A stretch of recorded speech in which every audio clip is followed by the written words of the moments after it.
toda la escena está construida por montaje, nunca coexisten los dos, digamos, los dos elementos de la escena, nunca coexisten. O sea, está Terminator por un lado, el robot malo por el otro lado y el chico por el otro. Está todo dado por montaje, todo, o sea, es una búsqueda, digamos. Bueno, esa es la lógica. Tengo una mosca que me está volviendo loco. Esa es la lógica de lo que sería el cine clásico, digamos. O sea, la acción y la narración, la representación está solamente montada, para la redundancia, en el montaje. Bueno, bien. Vuelvo a repetir ahora que se agregaron más. ¿Les quedó alguna duda de lo de la clase pasada? Por lo menos de lo poquito que vimos con respecto a lo que sería la arquitrama. ¿Alguno tiene alguna pregunta, algo? ¿Estamos bien con eso? Bueno, en realidad lo que me gustaría diferenciar hoy, tienen que se conectó Gladys, lo que me gustaría diferenciar hoy, si lo podemos terminar, es lo que sería la arquitrama, que sería en realidad la mayor cantidad de films que nosotros vemos, están montados en una narrativa clásica, digamos, ¿no? En general, el cine de industria trabaja con una narrativa clásica, básicamente porque la industria no va a trabajar con lo experimental. Es una cuestión bastante obvia. Y entonces nosotros... Hola, Esther, ¿cómo te va? Hola. ¿Cómo va? Entonces nosotros tenemos ya como medio cierta como un conocimiento previo con respecto a las partes que van a componer un relato cinematográfico. Eso por un lado. Y por otro lado, como habíamos visto en las clases anteriores, en general, ahora un poco menos. Ahora hago una salvedad, porque el otro día dije, creo que no se los dije a los chicos, así que se los voy a decir ahora. En realidad, cualquier curso de análisis de film que hagan o de estética del cine, como puede ser siempre uno se basa en textos que tienen por lo menos 20, 30 años, porque no hay tanto material escrito nuevo del cine de los últimos 10 años, o hay muy poco, en todo caso hay en revistas especializadas. No sé si El Amante sigue saliendo, creo que no, pero bueno, no. Bueno, eso sería... ¿Sigue saliendo El Amante? Online, ok. Bueno, porque Pero en realidad... formato físico no. No, físico no, ya prácticamente. Creo que la única que salía en físico es la revista en la que trabajaba yo, que bueno, ahora no sale porque están cerrados los teatros, pero bueno, salía. Eh, es una cosa medio hasta absurda, pero bueno, sale en físico, mejor. Entonces, bueno, entonces no, quiero decir, cuando uno hace alguna afirmación, tiene que aclarar, por lo menos a los alumnos, que posiblemente está hablando de algo que tiene 20, 30 años de antigüedad, digamos. ¿Qué sé yo? Jameson, que yo les pasé, ese texto es de los 80, principios de los 80, o sea que tiene 40 años, o sea, tiene mi edad. No porque eso esté mal, digo, tampoco es que las teorías cambian todos los años, no es así. Pero bueno, para más cuando uno dice el cine contemporáneo por ahí y se basa en un texto, ese texto tiene 40 años. Entonces digo, como para que sepamos, quizás el cine ahora está en otro lado. Yo en realidad les diría que está en las series, básicamente. O sea, si quieren hacer algún tipo de lectura sintomática, no tanto con el cine, yo lo haría más con las series, que estoy intentando ver la mayor cantidad de series que puedo. Sufro también, sufro un montón, no me engancho, no me copa las series. ¿No? Es mucho tiempo, bueno.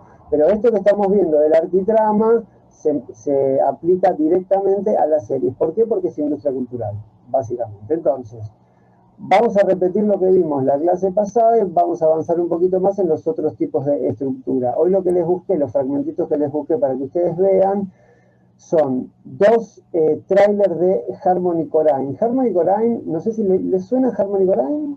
¿Saben quién es? Harmony Korine, ¿les suena? Hernán, vos que sos como el que está más a la vanguardia de los directores, ¿te suena? Sí, no, discúlpame hoy, Juan, no tengo un día muy bueno, pero bueno. Bueno, pero para Harmony Korine, ¿te suena o no? No. No. Bueno, Harmony Korine es el guionista de la película, lo voy a anotar acá para que la vean. Es de una película que se hizo muy famosa en los 90, fines de los 90, que se llamaba Kids, Golpe a Golpe. Si no la vieron, traten de buscarla, no sé dónde está. La verdad que no la volví a encontrar en internet. Se llama Kids Golpe a Golpe, el director es Larry Clark. Larry Clark es un fotógrafo, digamos, para mí hace fotoperiodismo, pero bueno, y hizo esta película Kids, que fue como una especie de revolución, piensa en fines de los 90, una película que trabaja como con la marginalidad de los Estados Unidos, de adolescentes en los Estados Unidos. Bueno, el guionista es Harmony Korine, que en ese momento tenía, creo que 16 años. Bueno, él siguió haciendo películas, hizo dos, hizo varias, pero yo, digamos, me centro siempre en dos para dar un ejemplo de lo que sería el cine de antitrama. Ahora vamos a ver qué es eso. Así que tengo esos dos fragmentitos de películas realmente muy extrañas, pero que bueno, nada, es una posibilidad más que generalmente no estamos habituados. ¿Esto por qué se los doy? Bueno, porque quizás a mí particularmente no me interesa tanto, más que alguna que otra vez que quiera, no sé, tener un goce, por decir de algún modo, un goce snob, pero si no, no son películas de mi preferencia, digamos. Pero bueno, ahora vamos a ver qué es eso. Entonces, volviendo un poquito para atrás. Entonces, habíamos visto arquitrama. Arquitrama es una definición de Robert McKee, que creo, esperen un cachito a ver si encuentro, que lo tenía por acá, y ahora lo perdí. Buah. Ah, no, está acá, está acá. Es este libro, creo que ya les comenté. Robert McKee es un norteamericano, pero no está acá. El libro es de guión, pero bueno. Hace como una definición, las características de cuáles son los elementos intervinientes en una trama modélica, o sea, una trama de industria. Si yo les preguntara, porque esto ya lo vimos, a ver si pueden empezar a vincular temas, la industria, ¿no? Digamos, el cine de industria, Paramount, no sé, Warner, Fox, el cine de industria. ¿Con qué elemento trabaja que ustedes podrían vincular entendiendo, digamos, que las tramas son siempre iguales? ¿Cuál es el elemento, digamos, que podría nuclear este pensamiento de que las tramas son siempre iguales? ¿Cuál les parece? Pensando en la ¿Fordismo industria. o toyotismo? No sé cuál es ¿Cómo, cuál. cómo? ¿Fordismo o toyotismo? No me acuerdo cuál era en serie y cuál Bueno, no. no, eso está muy bien, pero eso tiene que ver con los aspectos productivos, o sea, las industrias del cine, los estudios, toman esa forma de producción, pero pensémoslo un poco más, para usar un término marxista, superestructuralmente. Lo que habías pasado sobre Aristóteles. No, no, Bueno, piensen en la industria. ¿Con qué elemento trabaja la industria? Con dos elementos trabaja, que están implicados. ¿Cómo? ¿El guión? Está bien, pero para el guión, industria, guión, dice, hagan lo que quieran o qué previo tienen a eso. No, Tiene que ser vendible, tiene que ser algo que se compre, que lleve a muchos espectadores. Bien, entonces, ¿con qué sistema géneros? trabaja? Exactamente. ¿Quién lo dijo? Yo. Bueno, exactamente. La industria aún hoy, un poco menos, pero aún hoy trabaja con el sistema de géneros y el Star System. Ahora tanto eso no funciona, pero los géneros, inevitablemente, si uno va a trabajar con géneros, es obvio que va a trabajar con arquitrama. ¿Por qué? Porque ya el propio género te da la pauta de hasta dónde podés ir y hasta dónde no. Por supuesto, para hacer como una sutileza, obviamente habrá directores que coordinarán o hablarán con los estudios para tener la posibilidad del corte final, digamos, y otros que no tanto. Pero siempre, en general, la industria trabaja a partir de género. Hoy por hoy yo les diría que una especie de género nuevo, género siempre piénsenlo en tanto producción, ¿no? Un género nuevo que no es un género, pero sí lo es, o sea, es un género nuevo en el sentido de que no tiene una diégesis particular como puede ser el western o como puede ser el musical, que son géneros dentro del universo narrativo. Para mí es la remake. La remake es el nuevo, para mí es un nuevo tipo de género con la que la industria trabaja. La remake, bueno, ya saben qué es, digamos. Es un género, ¿por qué lo postulo como género? Porque siempre los géneros se dan, digamos, como nacimiento y como posibilidad de producción, porque se supone que hay, por determinada cuestión social, digamos, hay más interés en ver cierto tipo de cosas, digamos. Entonces hay una inversión sobre ese producto. ¿Por qué les parece que funciona la remake? Bueno, funciona porque se supone que es un producto que ya fue probado, que ya funcionó, se vuelve a hacer. Entonces, si nos ponemos a ver los últimos, no sé, 10, 15 años, la cantidad de remake que hubo fue como impresionante, ya prácticamente es un género, digamos. Y les digo más, como plantea Domín Choi en el libro El fin de lo nuevo, el cine de autor, hoy por hoy también puede ser considerado un género cinematográfico. ¿Saben en dónde lo aplica él? Lo aplica en la película Birdman, porque González Iñárritu es un autor, pero a la vez trabaja con elementos de género, digamos. Entonces hace como una cruz ahí. Entonces él ya ve que el cine o la industria se detectaron el problema, entonces dice, vamos a trabajar con política de género, pero con elementos autorales. Lo que termina pasando en estos casos es que lo que se diluye son los elementos autorales. ¿Se entiende hasta acá, más o menos? ¿Sí, Hernán? Juan, consultita. Bong Sí. Joon-ho con Parasite. También puede ser, ¿no? Yo creo que sí, sí. Sí, claro, fíjate que creo que la anterior de él es que se llamaba Okja, ¿puede ser? La de Sí. un bicho, Al final bueno, su esa, último. Sí, sí, sí. Sí. sí, lo que pasó, bueno, si ustedes se ponen a pensar, que eso todavía no lo vimos bien en detalle, pero sí, cuando se inicia la política de autores que decreta de alguna manera la Nouvelle Vague, particularmente André Bazin, eso fue para hacer algo totalmente diferente al cine de industria, totalmente. Ahora ya no, porque ahora esos autores trabajan en industria. O sea, ya prácticamente no hay películas, entre comillas, independientes. Básicamente no hay y nadie, ningún director trabajaría en la industria y la industria le daría el control total. Eso pasó supuestamente una sola vez en la historia del cine, que es El Ciudadano Kane. Nunca más Orson Welles logró filmar una película más o menos digna, porque aparte, o sea, como le dieron libertad total, ya vieron lo que hizo, igual hay que contar puntualmente por qué, pero bueno, nada, es como una cuestión más como anecdótica. Nunca más un director volvió a trabajar en la industria con libertad total. Entonces, yo les diría que en la contemporaneidad tenemos cine de autor, pero con elementos de la industria. Por lo tanto, tanto el cine de autor como la remake son géneros cinematográficos de la contemporaneidad. ¿Alguna pregunta hasta acá? ¿Estamos bien? Esperen un cachito que parece que alguien escribió en el grupo. Canino, sí. ¿Qué? Sí. Gladys, sí, la vi. Justamente estaba comentando que me costó un montón verla el otro día. Un montón.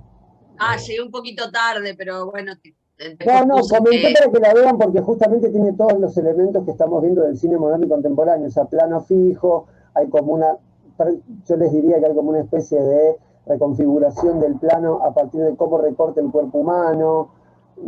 Tiene como elementos interesantes. Lo que pasa es que a mí me cuesta ver esas películas. Me parece muy. ¿Saben qué me pareció muy pretenciosa? En ese punto.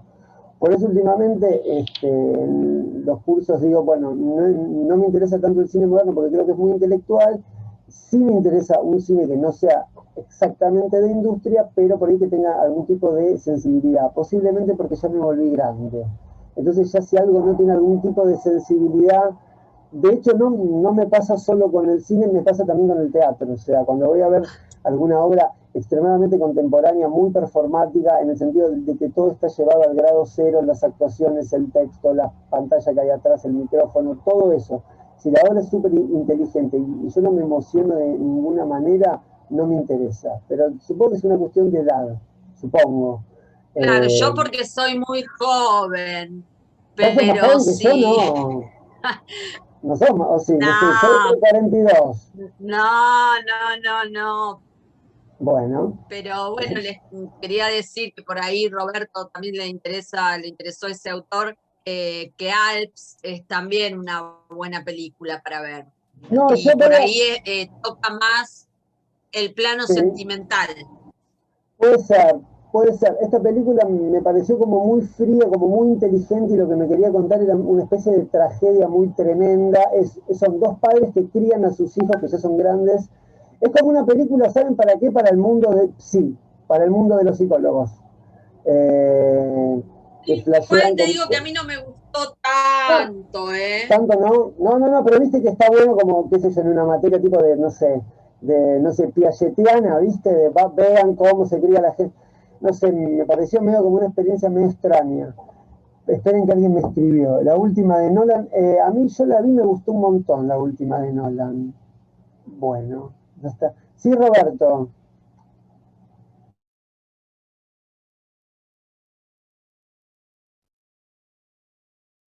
¿Cuál de todas?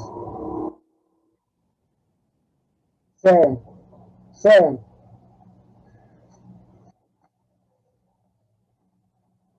Casi, bueno, el doble que yo tenés 80 años, no creo que tenés ya.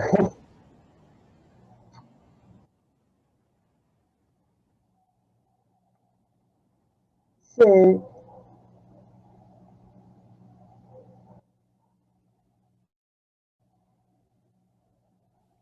¿cuál? Sí,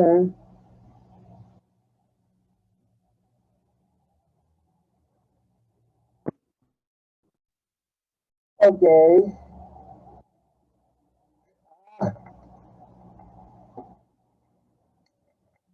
Luego, Es Family increíble. Romance. Family Romance, de Werner Herzog. Sí. Ah, Sí. mira.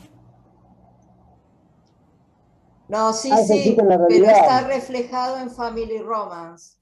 ¿Qué es Family Romance? Perdón, mi Es ignorancia. una De película de Herzog. Werner Herzog Ah, del perfecto, 19, creo. Sí, de 2019 me parece. Pero perfecto. existe ese lugar, ¿eh? Sí, Existe. sí, sí, Es, sí. es verídico lo Eh, que cuentan Es, ellos. eso es lo más terrible. El actor es el dueño del lugar. Ah, mira, yo no tengo ni idea de lo que están hablando, sinceramente. Igual voy a llamar a esa agencia porque para sumar algunos familiares a mi vida que no tengo. Así que bien.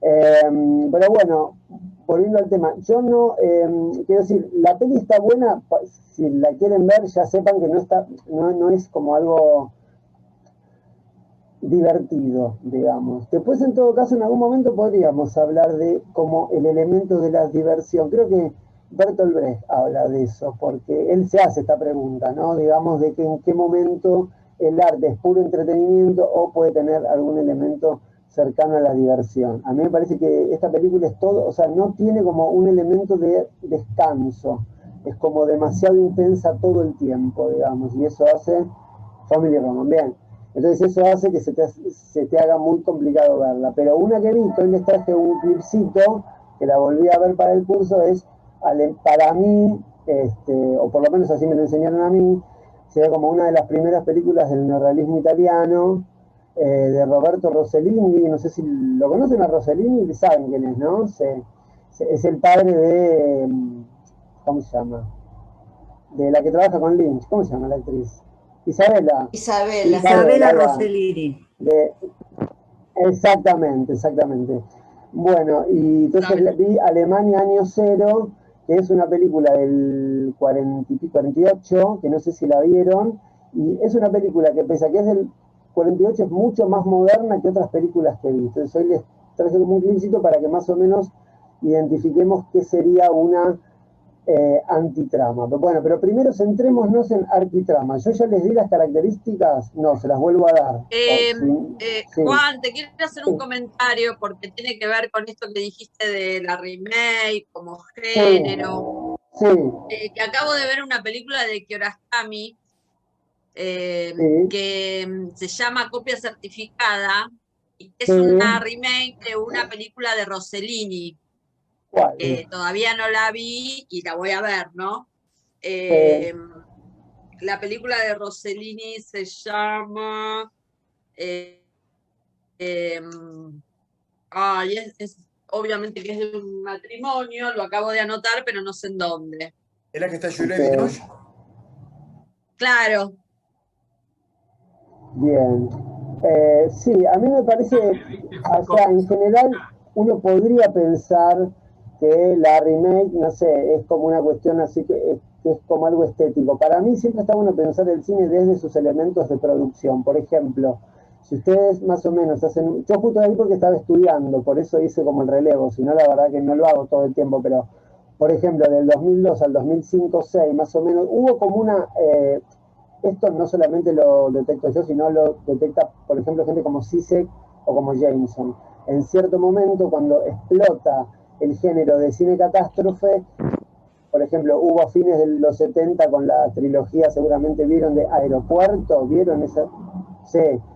Bueno, hubo como una especie de explosión del 2002 al 2003, no solamente cine catástrofe, sino también películas de conquistadores, Alejandro Magno, Gladiador, porque evidentemente tanto la industria que está totalmente al lado de lo que serían las políticas coloniales de Estados Unidos, trata de representar, o trata, bueno, Avatar mismo, trata de, digamos, echar como un manto de piedad a determinados conflictos bélicos que tienen que ver con la apropiación o no de un territorio. Entonces, en principio, yo creo no solamente la remake es algo que tiene que ver con esto, sino también que tiene que ver con los elementos productivos. ¿Qué significa esto? Que nadie invertiría dinero en algo que no se tiene exacta certeza que va a funcionar. Entonces, por eso se trata... Ok. ¿Cómo? Tiburón. Sí, sí. Según, ¿cómo se llama? Zizek, Sí, también sí. es, claro, estaría dentro de lo que es el género, no sé si tiene catástrofe, pero tiene una relación, Sí, tiene una crítica muy interesante. exactamente. Justamente ese texto no se los mandé. Si quieren se los mando porque para mí es uno de los textos más interesantes que leí de Jameson, que está en el libro Signaturas de lo Visible, que se llama Reificación y Utopía en la Cultura de Masas. Yo se los digo ya, yo leí todo CISEC porque no sé, me gustaba. Ahora ya no me gusta tanto porque no me gusta tanto el psicoanálisis. Justo el otro día me mandaron para hacer una reseña para la revista Este Libro, que es el primero de CISEC, que se llama Goza tu síntoma. Bueno, CISEC chorea, roba directamente, roba totalmente y fundamentalmente le roba a dos autores, Althusser por un lado y le roba a Frederick Jameson, porque lo que vos decís que dice Zizek con respecto a Tiburón está en este texto que yo les digo que es anterior a que Zizek empezara a existir, digamos. Ese texto si lo consigue, sí, roba muy bien, es muy inteligente Zizek. Yo lo que pasa que tiene una lectura de Lacan que es medio enreverada, sobre todo porque lo cruza con Hegel y ya llega un momento que uno ya no está entendiendo qué Hegel leyó Zizek, no tengo idea. Bueno, si encuentro ese texto se los mando de Signatura de lo Visible porque hace como un análisis de qué elementos de la cultura popular, o sea, por qué esos elementos de la cultura popular funcionan tan bien. Y creo que se ancla en tres películas que seguro vieron. El Padrino, que seguro que ya hablamos un montón, Tiburón y otra película que está buenísima que se llama Tarde de Perros, de Sidney Pollack. ¿Esa la vieron? Bueno, está buenísima esa peli. Y lo que dice que es exactamente lo que dice Jameson, es exactamente igual, digamos. Sí, Tiburón es una película que hasta en el documental de Zizek, que creo que puede ser que lo encuentren en internet, habla de que lo que metaforiza el tiburón son tantas cosas que puede ser cualquier cosa. Puede ser Cuba, puede ser la sociedad de consumo, puede ser todo, digamos. Es como una película que funciona para todo. Gran película, Tiburón, véanla. Yo sé que ya la vieron, pero bueno. Entonces nos centramos en esto, porque faltan 7 minutos para que se corte. Bueno, entonces, arquitrama, la lógica del arquitrama, como habíamos dicho que el personaje es activo, pues entonces estamos en lo que sería cine de industria, claramente. Fundamentalmente siempre piensen que cuando decimos cine de industria, cine americano, estamos pensando, así como si yo les dijera cómo se podría sintetizar el personaje del cine americano, por lo menos en su etapa clásica, es el personaje del western, o sea, el héroe del western. Ya sea una película más de autor, pero western, como por ejemplo La Diligencia, Jane el Desconocido, que no sé si la vieron, es una película en el pedo, pero bueno. Y después tienen la otra que se llama A la Hora Señalada, que no sé si la vieron esa película. Bueno, ese tipo de personajes. Por supuesto que después el western, que es un género del cine, tiene su propio Star System. Obviamente estamos pensando todos en John Wayne. Ese sería como el paradigma de eso. Entonces, ¿Sabías que hay western acá, no? ¿cómo? Que se hicieron western en Argentina. Mirá, yo leí el libro, no sé si, yo creo que te referís a en el 40 y pico, ¿puede ser? La última que yo vi que me encantó fue Abayay, la de Fernando Spinner. Ah, ok, sí. Ah, no, porque yo creo que ya les conté, hay un libro que está buenísimo, creo que no se consigue, que se llama Babilonia Gaucha, Hollywood en la Argentina en Hollywood. Creo que les conté esto ya, sí. Que en un momento, bueno, es así, cuando viene el peronismo, el general, que no voy a hablar mal porque ya sabemos, cuando viene el peronismo, en un momento impide que fuguen, que está bien eso, está bien, que impide que fuguen, o sea, que las empresas que se instalaban acá fugaran la plata, o sea, fugaran o, digamos, globalización. Bueno, entonces las empresas americanas dicen, vamos a firmar a la Argentina, ya que la plata está en los bancos de allá, vamos a firmar allá. Bueno, y se hicieron unas películas, imagínense, de gauchos, que bueno, era una mezcla de gaucho con español, porque imagínense lo que son con brasilero, no entendían nada los yanquis, digamos nosotros. Está re bueno ese libro, porque nada, te cuento un poco cuáles son los vínculos del cine argentino con el cine americano, y sobre todo cuentan todas las experiencias de los años 90 cuando se filmaron películas americanas acá en la Argentina, que fue un desastre, particularmente Highlander 2, que no sé si la vieron, está filmada en el Abasto, es tremenda, véanla porque no se es como del orden de lo bizarro. Bueno, sí, claro, lo que pasa es que acá, por ejemplo, no, acá nuestro western sería, no sé, el Martín Fierro, digamos, no. Lo que pasa es que es distinto, ¿saben por qué? Porque es distinto. Cualquier cinematografía de acá me voy a poner un poquito maoísta, perdón, no importa, el Mao Zedong. Pero no es lo mismo la cinematografía o la producción cultural de un país oprimido por el imperialismo que de un país imperialista. Nunca es lo mismo. Entonces, claramente, para nosotros, la conquista del oeste es la conquista del mundo. A nadie le interesaría conocer. Bueno, creo que no sé quién me preguntó o quién me comentó el otro día lo de los hijos de Fierro, de Pino Solanas. Que creo que trata un poco esa. Yo te comenté. Ahí va.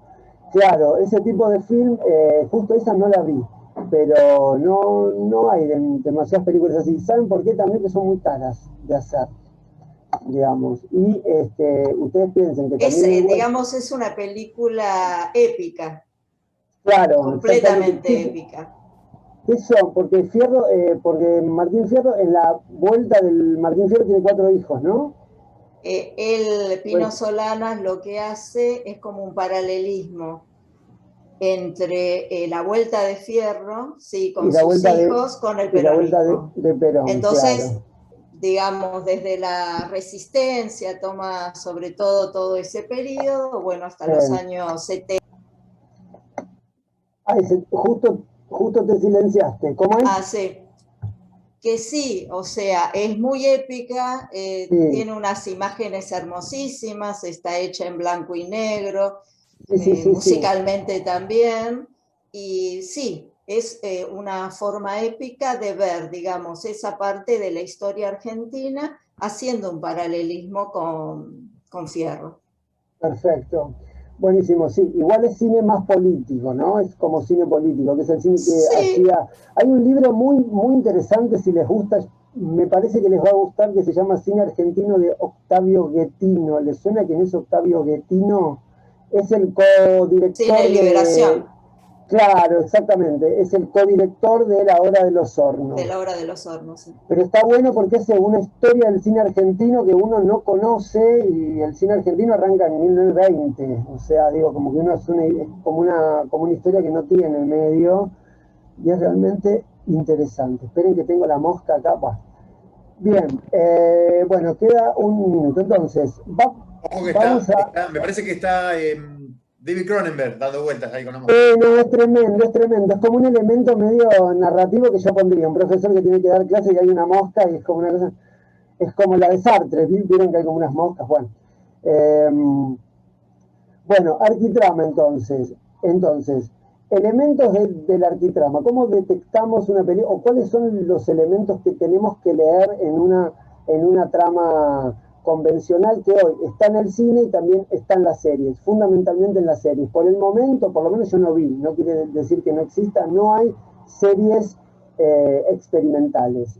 Es más, yo les diría, no va a haberlas, digamos, porque nunca un gran relato puede estar montado en algo experimental, sobre todo porque un gran relato pone el foco en la narración. ¿Se entiende? Esto es como clave, digamos. Puede haber más o menos despliegue de cámara o de puesta en escena, pero no así de sus aspectos narrativos. Admitido, perfecto. Entonces, una cosita más. En teoría, se supone que este cine clásico de industria, como llamamos autoconsciente, todo eso, trabaja en el orden del símbolo, de lo simbólico, no de lo alegórico.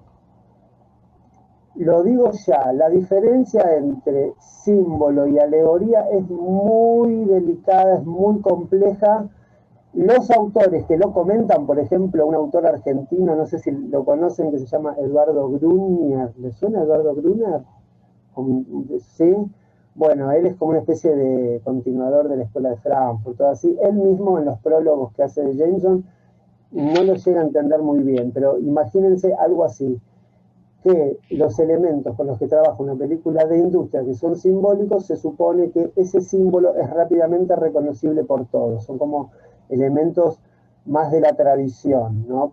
Como si yo les dijera, uno ve una cruz y automáticamente ya entiende que es el cristianismo, o uno ve una esvástica y ya entiende que ese símbolo se refiere al nazismo. Bueno, son películas como están trabajadas desde el arquitrama, y el arquitrama, ya habíamos dicho, tienen su ADN, entre comillas, tiene la lógica de los mitos y de la tradición. Se supone que los elementos con los que trabaja son elementos fácilmente reconocibles por todos. No así el cine moderno y por supuesto no así el cine contemporáneo. Salvador, mandaste unos mensajitos de audio. ¿Qué era? ¿Qué pasaba? Se había bloqueado el internet. Ok. Bueno, entonces, arquitrama, estamos en la dimensión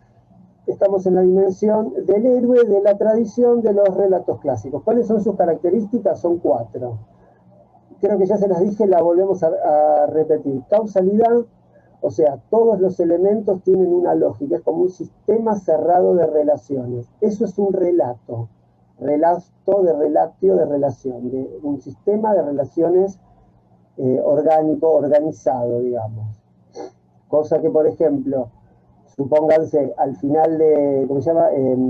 Sin aliento de Godard, no es un sistema cerrado de relaciones, o sea, las cosas tienen una duración más arbitraria, justamente por eso es cine moderno, digamos, ¿no?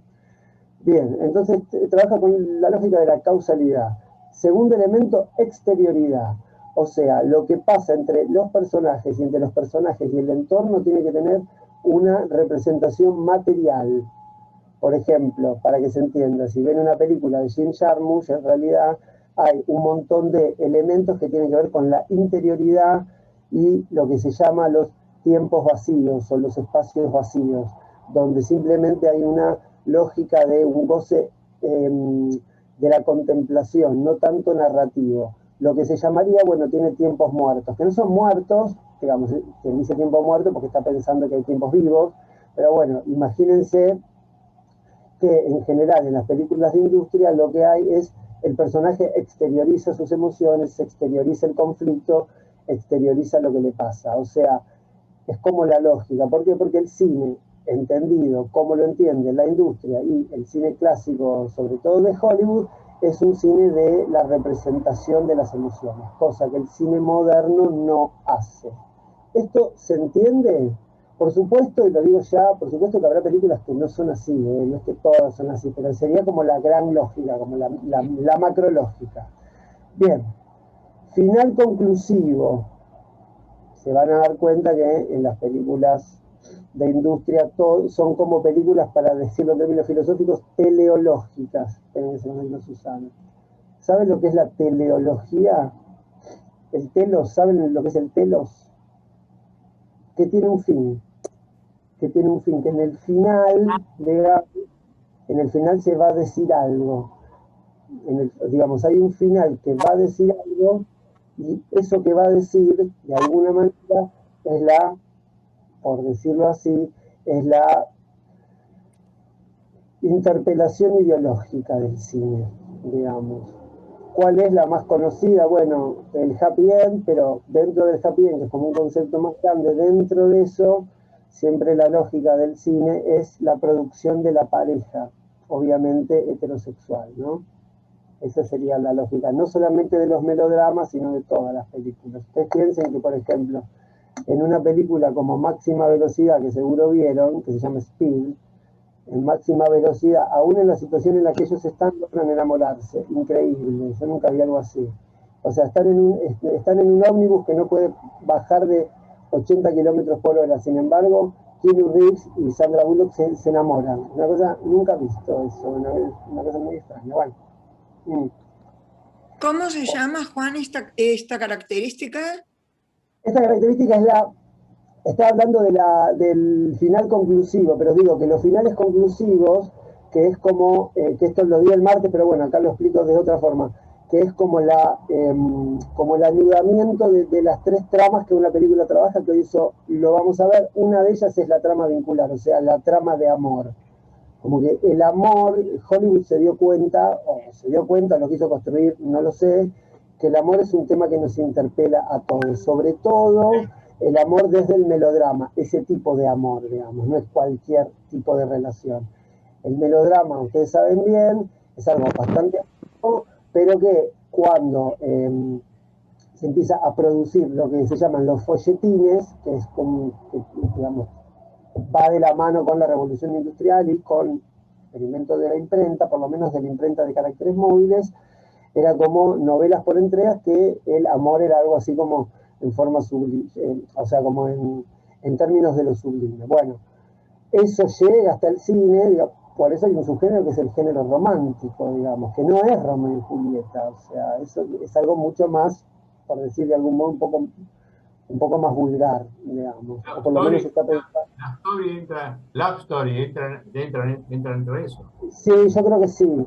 Sí, es medio trágica igual. Es la que, porque a mí se me confunde con Melody, pero no es esa. No, esa es otra. Love Story, que era de ellos dos, que hay uno que muere, después no. Muere ella. Muere ella. Bueno, sí. Hay algunas películas, esa película que es 60 por ahí, ¿no? Más o menos por ahí. Bueno, sí, en ese momento sí, por ahí se permitía algún tipo de dimensión trágica, pero digo, en general esas cosas en el cine no, siempre la pareja termina... esperen que alguien preguntó algo... ¿Y Ghost dónde lo ubicas? Y Ghost me parece que es una cruza de cine fantástico y película romántica, es una cruza. Es como Blade Runner, que es film noir, o sea, cine negro y ciencia ficción, digamos. En algún momento el cine se entendió, porque fíjense que entre Blade Runner y Ghost hay 6, 7 años de diferencia, 8 años, cuando los géneros pierden como especificidad, porque ya veo que había como un espectador nuevo. En realidad no es que había un espectador nuevo. Justo hoy estuve leyendo esto en el libro de Costa, que si se lo bajaron, creo que Roberto lo pasó, léanlo porque está bueno, es un libro como bien básico, digamos. En realidad lo que pasó es que las personas dejaron de ir al cine y se quedaban viendo tele, básicamente eso pasó. Entonces el cine estaba como medio buscando qué hacer. Una de las cosas que hizo fue empezar a cruzar géneros. Entonces yo creo que Ghost es una película romántica que cruza un elemento fantástico, digamos, que tiene que ver con, por supuesto, que para creer... Un clásico, ¿Cómo? Un clásico con un moderno. No, yo creo que Ghost es una película, sí, sería como una especie de clásico, sí, pero sí, es un clásico, pero no tiene que ver con lo moderno, sino tiene que ver con que el director o el autor decide hacer una cruza de géneros. Cuando uno habla de cruza de géneros, ¿de qué está hablando? De que cruza dos diégesis en un solo producto.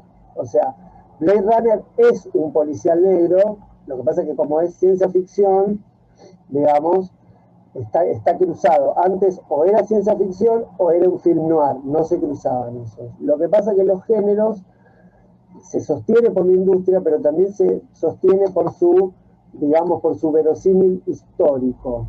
¿Ustedes, por ejemplo, consumieron en algún momento o vieron, no sé, películas del cine negro de los 30, 40, 50?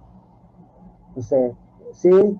Bueno, ese tipo de no sé, o las novelas de Chandler, no sé si les suena, que creo que Chandler es el creador de Philip Marlowe, o sea, el halcón maltés, bueno, eso es porque había como posguerra, o en la época de entreguerras y de posguerra, había como un nuevo concepto de lo que era la sociedad, por lo tanto se podía mostrar a un detective que posiblemente había sido ex policía trabajando en los bajos fondos. Hoy por hoy eso nos da risa. Imagínense lo que hoy son los bajos fondos. Escuchame, Juan, Philip Marlowe no entra. ¿Cómo? los puentes de Madison, Los puentes de Madison ¿qué género es? es clásico romántico, pero termina con un drama. Es un pero pará, porque el clásico no es un género, el clásico es un periodo histórico. Es un periodo. El género sí, claramente es una película romántica, digamos, es la película romántica, o sea. Fíjense que, ¿Cómo? Termina con un drama. Sí, bueno, lo que pasa es que el tema es así, esto es un poco como dividía Blockbuster las películas, ¿se acuerdan? Que drama incluía suspenso, incluía, no sé, como varios géneros, no sé, terror, drama, estaba también. Digo, es como que el tema con los géneros es como muy abarcativo. Sí, termina como un drama, pero yo diría que es una película que fundamentalmente el efecto que te quiere proponer tiene que ver con el amor, no tiene que ver con el drama, pienso yo. De igual manera, drama es como algo bastante abarcativo, porque drama significa acción. O sea, que creo que lo vimos esto cuando nos referimos a la poética. O sea, drama técnicamente o etimológicamente tiene que ver con la acción. Después medio quedó que drama es una película para llorar, digamos, que eso sería como una emoción. Pero yo diría que Los puentes de Madison sí es una película claramente romántica. Yo no estoy tan seguro, pero me da la sensación que hoy por hoy, cuando se quiere hablar del amor o el género romántico puro ya no existe más. ¿Y cómo se llama el nuevo género que habla del amor? Seguro vieron películas de eso. Bridget Jones, ¿es una película de romance solamente o qué más es? Comedia romántica. Media romántica, o sea, ya el amor no puede funcionar solo en el cine, tiene que estar intervenido por la distancia, por decir de algún modo, por la distancia cínica, porque si no, no funciona. Claramente, porque ya nos damos cuenta que estamos, no quiero como asustarlos, pero estamos entrando en la esfera del poliamor, ya estamos a pasitos de que la familia nuclear caiga. Estamos ahí, hay que empujar un poquito y cae, digamos. No sé. ¿Qué novedad, Juan? ¿Qué novedad? No, bueno, pero digo, estamos ya. Yo en mi vida pensé que iba a escuchar algo como poliamor. En mi vida pensé, porque ya enamorarse de uno es una complicación. Poliamor es que amas a más de uno. ¿Cuánto tiempo tenés? Mucho tiempo libre, o sea, realmente. Bueno, entonces digo, ya. ¿Cómo? Notting Hill. Notting Hill es una comedia romántica, sí, claro. Es una comedia, claramente. Siempre comedia, fíjense, digamos, uno podría definirla por cómo los personajes, cómo los interpela el tema que les sucede, digamos. Entonces, claramente, aparte es una comedia por el verosímil. Entra una actriz hiper famosa a un lugar y él no la conoce. Eso es comedia. Claramente es comedia, o sea, no. Para mí, de ese género, si no la vieron, creo que ya la nombré, es Actually Love o Realmente Amor, que es del mismo director de Notting Hill. Para mí está buenísima. Y otra de ese género, si quieren ver una comedia romántica postmoderna, El cantante de bodas de Adam Sandler. ¿La vieron esa peli? Bueno, eso es una comedia.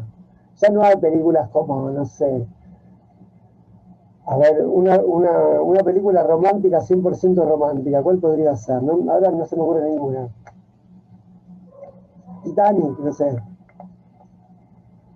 sé, supónganse. El lado oscuro del corazón. Bueno, no, ahí ya estamos entrando en otros terrenos. Corchazos. No, igual es buena.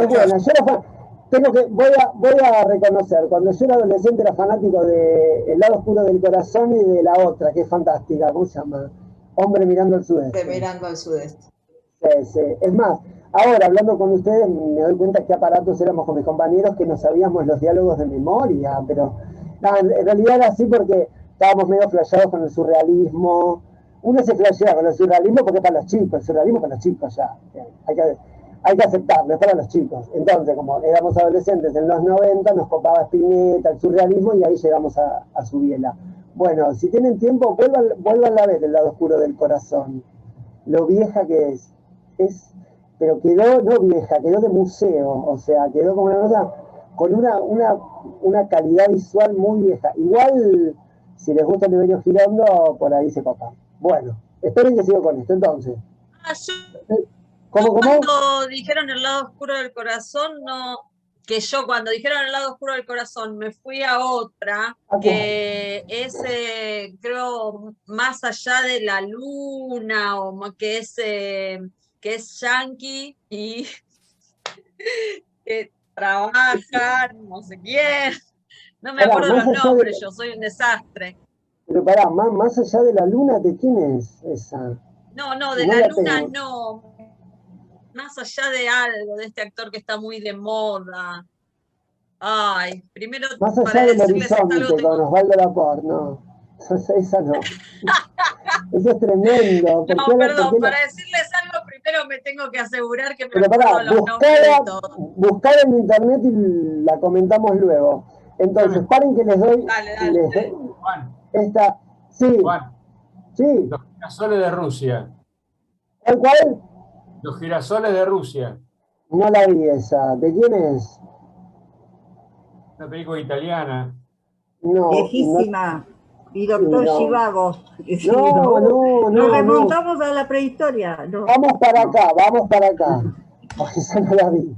Esperen, así terminamos esto. Entonces, causalidad, exterioridad, final conclusivo, que ya saben, tiene que ver fundamentalmente con el happy end o con la producción de la pareja, ya lo saben esto, y sujeto o personaje proactivo. Esto se van a dar cuenta por el siguiente comentario que les hago. En una película de arquitrama, el personaje está yendo hacia algún lugar, está buscando algo o quiere conseguir algo. Se van a dar cuenta que en el cine moderno, por ejemplo, en Alemania, año cero, el chico no busca nada. Digamos, es el cine, esto no tenga bien grande, cine moderno, a partir del neorrealismo italiano, tiene que ver con el vagabundeo, con el vagabundear por las ciudades. Ahora tengo un clipcito acá que es impresionante. Yo creo que Alemania año cero es una película más para mostrar cómo quedó Berlín destruida que para mostrar lo que pasa en la película, digamos. O sea, es cine más cercano al documental. ¿Se entiende? Como es más cercano al documental, se sacan las cámaras a la calle, lo que hay es vagabundeo, no hay direccionalidad de los personajes. ¿Se entiende? Esto es así en Ladrones de bicicletas, ¿cómo se llama? Alemania año cero, digo, hay como todo un cine, sobre todo, bueno, Los 400 golpes, que es un poquito más vieja, pero es exactamente igual. Esto tiene que ver con el canon, es un canon narrativo, que ustedes ya lo conocen, porque seguramente lo habrán visto en la escuela. Tiene 3 partes. Tiene una introducción, donde se presenta la diégesis, y quiénes son los personajes, y sobre todo cuál es el conflicto. Tiene lo que se llama el famoso punto de giro, tiene un desarrollo, tiene un clímax y una conclusión. En cambio, el cine moderno, como no trabaja con esta lógica de sistema integrado, de sistema de relaciones, sino que trabaja con una lógica más contingente, más azarosa, digamos, la película podría terminar en cualquier momento, por ejemplo. O sea, no hay un final que sancione todo el relato, ¿se entiende? Hay otro tipo de estructura, digamos. ¿Se entiende esto, chiques? ¿Sí? ¿Puedes repetirlo de vuelta, Juan? Sí, lo anoto Sí. bien. El otro lado de la luna es de amor, pero ¿de quién es esa película? Aparte tiene un nombre muy perturbador, del otro lado de la luna. Igual me suena, un poco. Esperá, que repito lo que me dijo Hernán. Mirá, sí. Entonces es causalidad, exterioridad, final conclusivo, sujeto proactivo. Entonces, cuando hay un sujeto proactivo, ese sujeto, la evolución de ese sujeto me va a dar la estructura de la trama, la estructura de la película. Porque son películas donde se trabaja con la lógica, de, si quieren, del sujeto moderno. O sea, un sujeto que conquista la naturaleza en favor de la cultura. O sea, el sujeto que nosotros consideramos que somos. O sea, como el sujeto que va hacia algún lugar, que tiene... Ahí está. El sujeto que es claro con su deseo. Después de la Segunda Guerra Mundial, esto queda, según Deleuze, por ejemplo, esto queda totalmente abolido. Ya no hay esa posibilidad. No hay una situación, una acción que la modifique y una situación prima, sino que lo que hay es una situación, una acción y otra cosa. Porque no hay como una lógica entre el comienzo y el final. Eso es lo que se ve, eso es el intento que hace el cine experimental, fundamentalmente, y el cine de las vanguardias de mitad del siglo XX.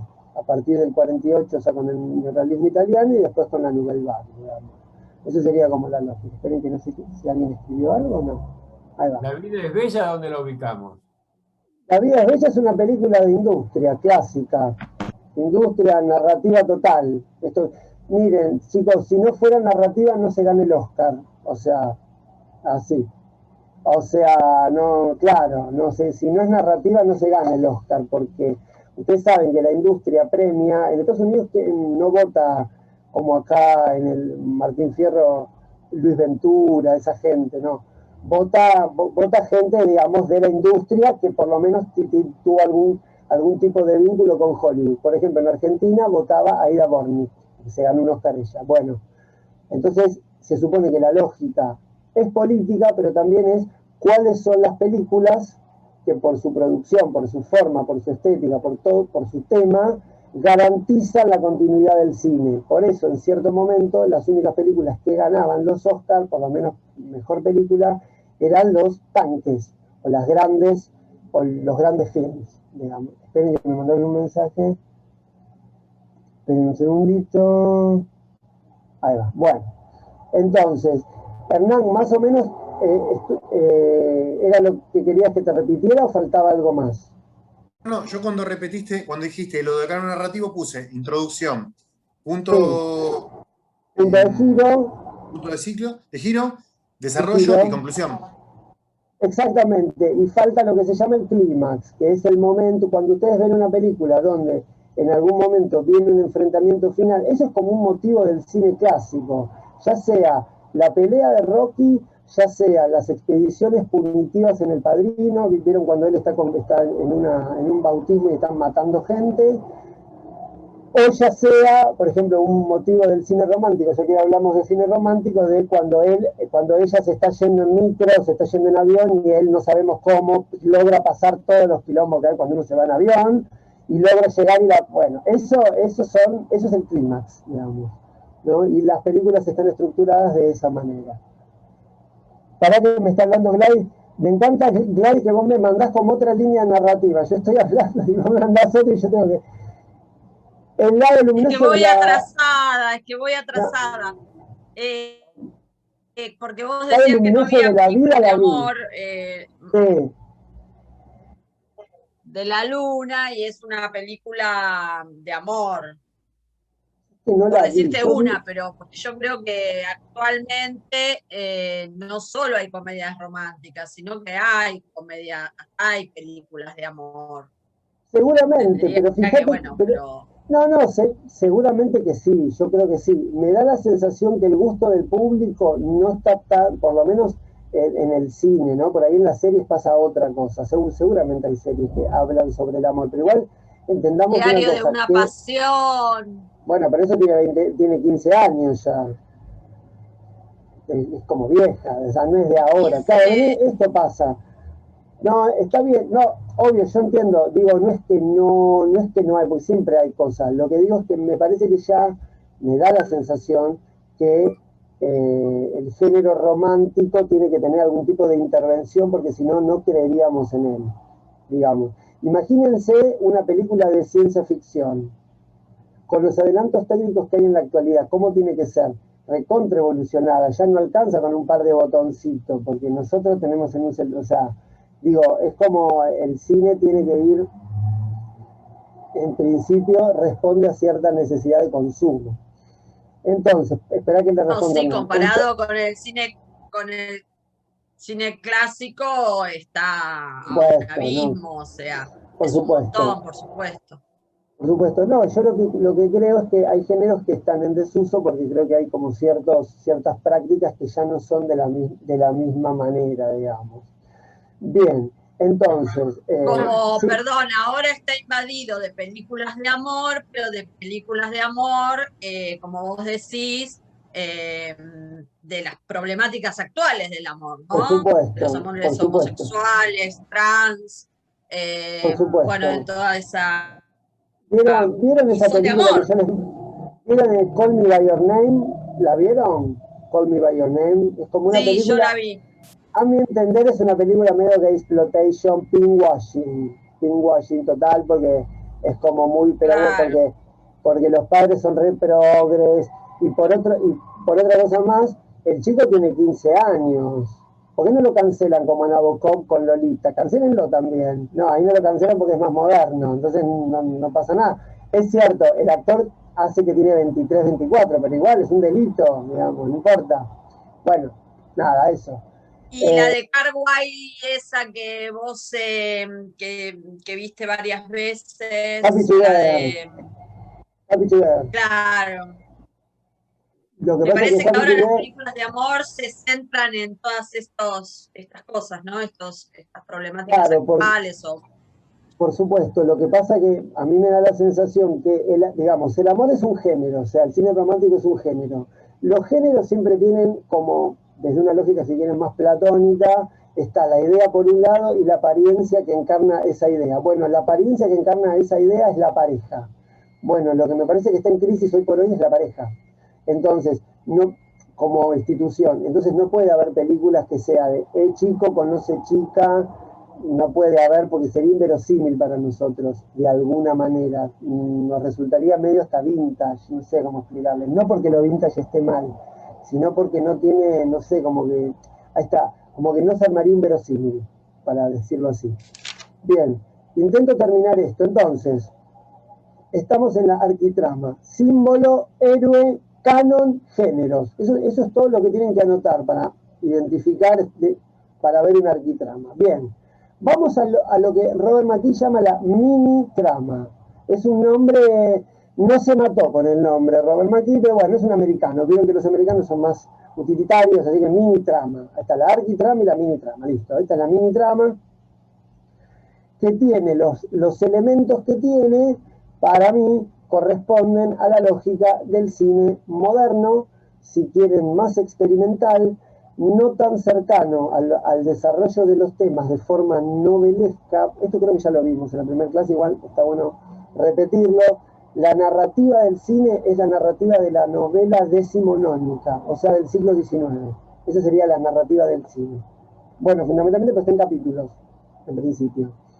Entonces, la novela o la mini-trama ya se separa un poco de lo que sería la lógica de la novela y por supuesto también de las narraciones épicas. Por eso nos impacta una película y recordamos una película como El Padrino. La recordamos porque tiene épica. O sea, lo que sucede, todo lo que sucede en una película como El Padrino es de gran importancia. O sea, es de una importancia casi conceptual, épica. Épica como la Ilíada y la Odisea, a eso me refiero. Bien, entonces la mini-trama trabaja exactamente lo contrario. Trabaja los pequeños relatos. Entonces, fundamentalmente, y esto está bueno que lo anoten porque esto realmente fue un cambio en la historia del cine, se dejó de trabajar con el Star System y se empezó a trabajar con actores desconocidos y de hecho que ni siquiera eran actores, por ejemplo. Empezaron a trabajar con personas que hacían de sí mismas. Para que un poco entendamos también a qué se refiere André Bazin cuando dice que el cine tiene, si el cine tiene una función y tiene un ser, tiene una ontología, la ontología es capturar la realidad, pero sin intervenirla. Por eso detesta el montaje. Entonces, si vamos a capturar la realidad, un actor muy, no sé, Laurence Olivier, a este tipo de cine no le sirve. Prácticamente no le sirve. Igual hago un pequeño paréntesis. Hoy por hoy podemos ver, ahí se conectó Pedro, hoy por hoy podemos ver una película más pequeña, un pequeño relato con una gran figura, pero porque el cine en un momento se atomizó.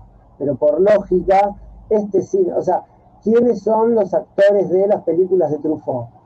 Uno ni se acuerda. O ¿quiénes son los actores de las películas de Rossellini? Sí, cuando estaba Ingrid Bergman, sí, pero si no, vieron que eran desconocidos, porque esa era la propuesta.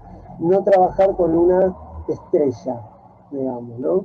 O sea, con la rostridad de una estrella, digamos, que era como, no sé, Rita Hayworth, qué sé yo, supónganse en esa época. Entonces, si no se va a trabajar con un actor del Star System, que aparte el actor del Star System siempre estaba anudado a algún género, digamos, porque era el género y era el actor. Se va a trabajar con un actor que va a encarnar un personaje que en general se representa a sí mismo. Ese es el costado documental del cine, si quieren, del cine moderno. Entonces, ¿cuáles son las características de la mini trama? Bueno, la casualidad, todo lo que pasa sin justificación dramática. Pasan las cosas que pasan. Y el orden y la medida están alterados.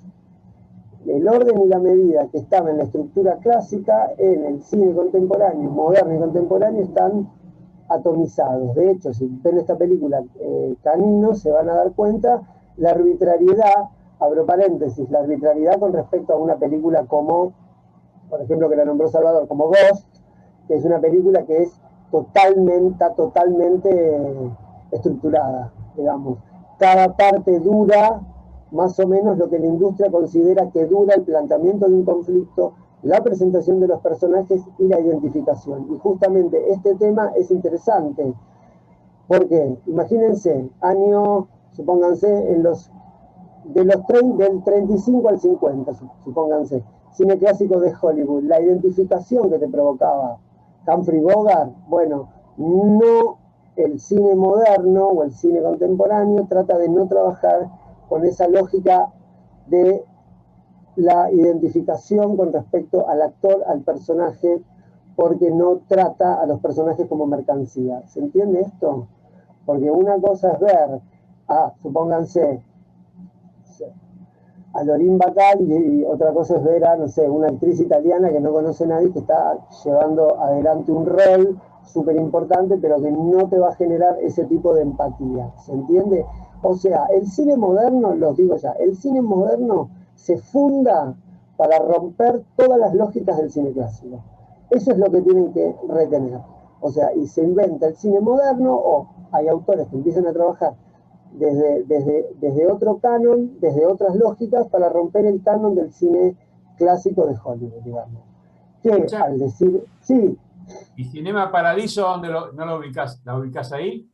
No, Cinema Paradiso es 1980 y pico. No, es una película clásica.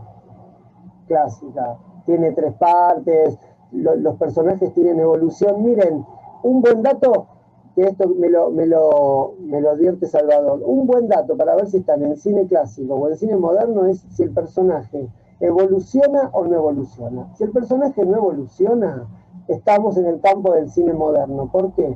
Porque los autores de cine moderno, posterior a la Segunda Guerra Mundial, tienen una noción del sujeto distinto, sobre todo de lo humano distinto. Entonces, una de las cosas que se preguntaban los autores modernos era cómo seguir filmando después de Auschwitz. O sea, cómo seguir escribiendo. Adorno dice, ¿cómo podemos seguir escribiendo poesía después de Auschwitz? Bueno, entonces, ¿cómo podemos seguir trabajando después de ese horror, seguir presentando una actriz que te hable de lo maravilloso que es vivir? Es como un cine que se hace cargo de eso. Entonces, Si no, Paradiso, para responderte, es una película recontra clásica porque el personaje evoluciona. Es un nene que se vincula con un anciano, que le enseña el cine. En cambio, por ejemplo, Alemania Año Cero no. Es un nene que es abusado, que es golpeado, que es castigado, robado y encima se termina suicidando porque mata a su padre. O sea, no hay escapatoria, digamos. Bien, ¿alguna duda? Hasta acá. ¿Alguna película que les resuene estos temas? Espera un segundito, ¿eh? Ok. Bien. Entonces, digo las características de la mini-trama. Casualidad, interioridad. Esto nos da cuenta de que los personajes van a tener fundamentalmente un conflicto interno que no se va a resolver, digamos, porque justamente esta lógica medio psicoanalítica que tiene el cine clásico de la resolución de los problemas a partir de una especie de periplo, esto no pasa, no hay resolución. El final es abierto, o sea, la película tiene una conclusión pero que no sanciona todo el resto del relato. Esperen que me están mandando unos... Ahí va. Ahí va. Y ahí va.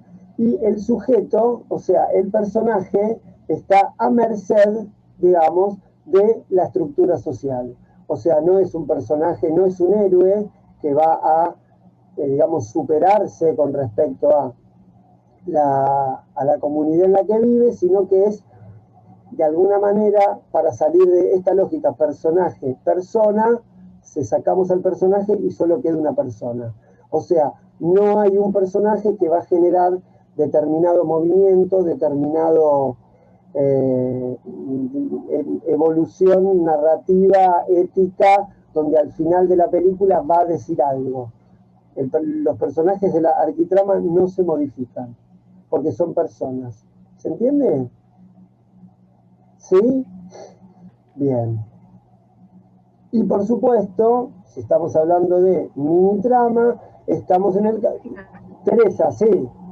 Juan, sí. Una cosa, las famosas series que pasan por Netflix, etcétera, en donde están los investigadores, ellos siempre tienen el famoso conflicto interno que nunca pueden resolver y siempre termina, bueno, que resuelven los casos, pero ellos son casos casi perdidos. Es posible. ¿En qué serie estás pensando particularmente?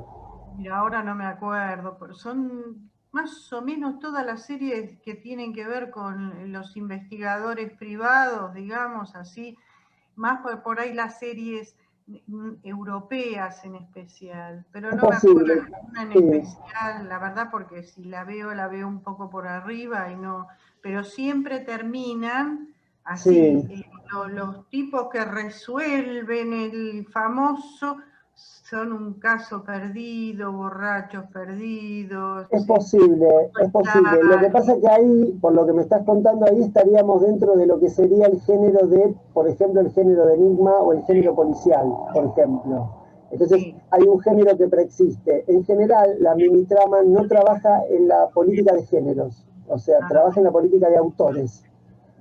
Digamos, hay como si yo les dijera, hay como una necesidad de los autores de que el cine sirva para representar lo humano. Para ellos, el cine hasta 1945, 1950 había representado, como si yo les dijera, había sido servil a la representación de los, diría, como de los fascismos, para decirlo así en términos claros. De hecho, de esto, si vuelven a ver el texto de Benjamin, que está escrito antes del 40, él ya detecta este problema y dice: el cine puede ser funcional a los fascismos, que de hecho lo es. Si no, vean El triunfo de la voluntad de Leni Riefenstahl, ¿no? Que básicamente está montada para ver los despliegues de los ejércitos nazis. Entonces, esto tiene que ver, habíamos dicho que si cine clásico, arquitrama es canon, esto es ruptura, o sea, se monta en esa lógica, digamos. Cine clásico, canon, es canon narrativo, cine cine de autor tiene que ver con la ruptura, sí. ¿Alguien iba a decir algo o no? No. Perfecto. Bueno. Y después tenemos, porque estas dos que nombramos, por supuesto, forman parte de lo que sería el cine cercado, esperen que conecto tanto, a lo que sería la prosa. Sobre todo la prosa novelesca, sobre todo en el cine clásico, menos en el cine moderno, y hay cierto cine, ¿se acuerdan que vimos hace 2 o 3 clases? Esperen que, no sé, ¿no?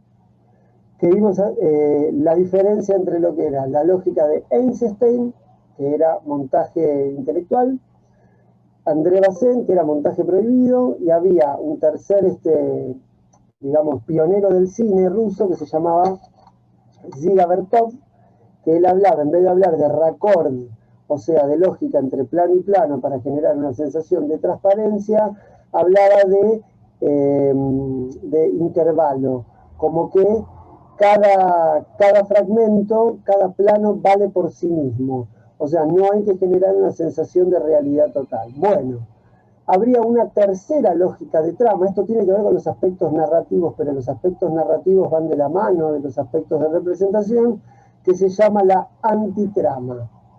Antitrama, o sea, es una trama o una lógica narrativa montada en un cachito, ahí va, montada en evitar el verosímil y la lógica y la causalidad de los relatos.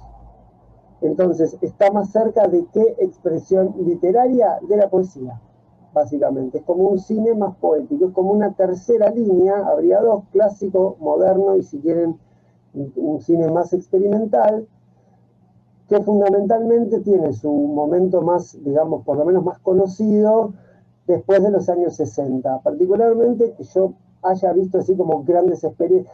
¿Les suena la experiencia del happening, los happening en los 60? ¿Sí? ¿Andy Warhol, todo eso?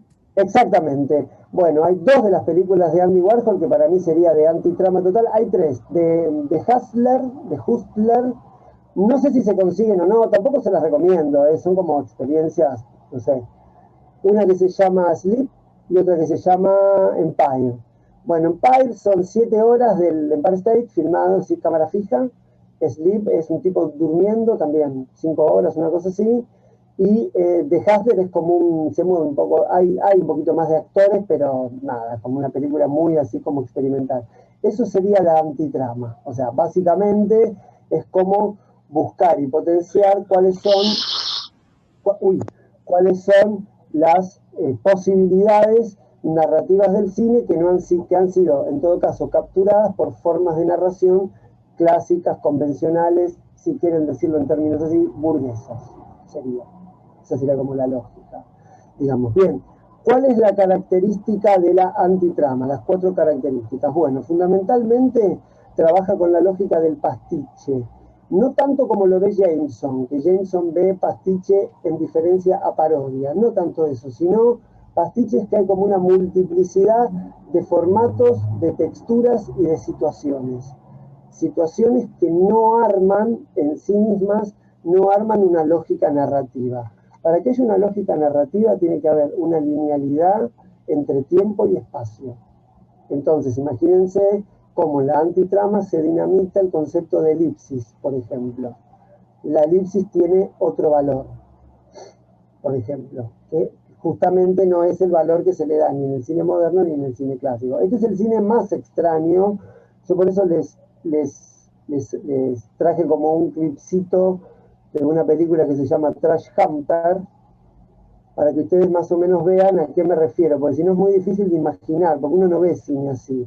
¿Quieren ver un pedacito? Trash Hunter es una película de Harmony Korine, les doy como un contexto porque si no, no se entiende nada. Es una película filmada en video, editada en la propia cámara de video.